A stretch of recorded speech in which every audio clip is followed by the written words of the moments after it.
కన్నుల పండగగా మేడారం జాతర. దీనికి సంబంధించిన మరిన్ని వివరాలను ఈ వీడియోలో తెలుసుకుందాం.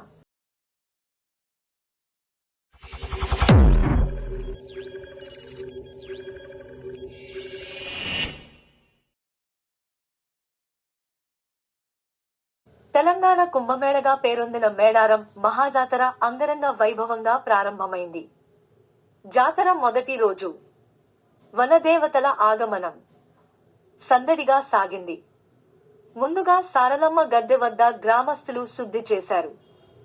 ఆ తర్వాత ఆదివాసీ సంప్రదాయాలతో కన్నెపల్లిలో సారలమ్మకు ప్రత్యేక పూజలు చేశారు.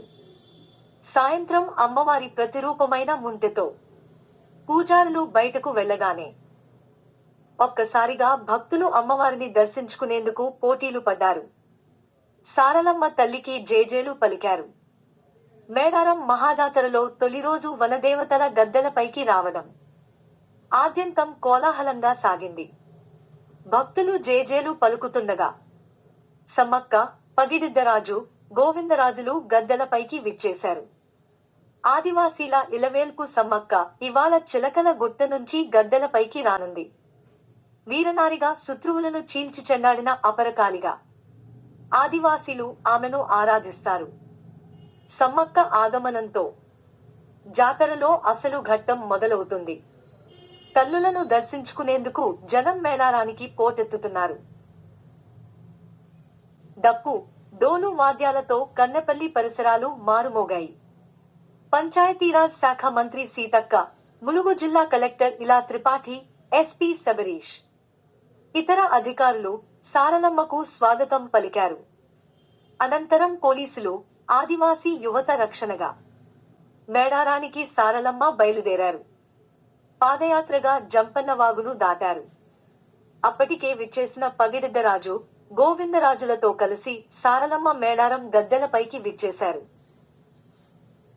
బుధవారం రాత్రి 12 గంటల తరువాత సారలమ్మ అనంతరం పగిడిద్దరాజు, గోవిందరాజులు గద్దెలపైకి విచ్చేశారు.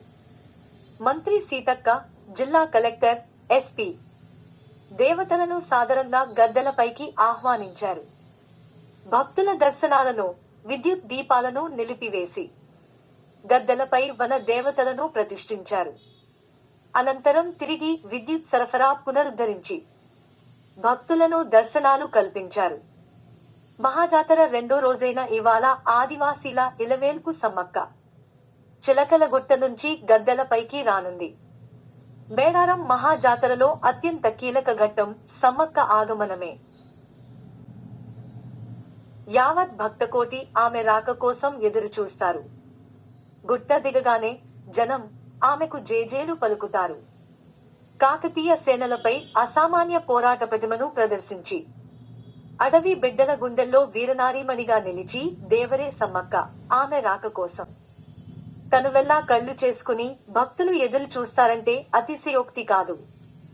జాతరలో మొదటి రోజు సారలమ్మ, పగిడిద్దరాజు, గోవిందరాజులు గద్దె వద్దకు చేరుకుంటే రెండో రోజైన ఇవాళ సాయంత్రానికి సమ్మక్క గద్దెపైకి విచ్చేస్తుంది. అంతకుముందు చిలకల గుట్టపై కుంకుమ భరిణ రూపంలో ఉన్న సమ్మక్కకు పూజారులు సంప్రదాయబద్ధంగా పూజలు నిర్వహిస్తారు. అనంతరం అడవిని వీడి సమ్మక్క జనం మధ్యకు వస్తుంది. డప్పు చప్పుళ్ళు, డోలు వాద్యాలు మారుమోగుతుంటే నేరుగా గద్దెలపైకి చేరుతుంది. సమ్మక్క గద్దెలపైకి రాగానే జిల్లా ఎస్పీ గౌరవ సూచకంగా గాల్లో కాల్పులు జరపడం ఆనవాయితీగా వస్తోంది. సమ్మక్క రాకతో జాతరలో అసలైన సందడి కనిపిస్తుంది.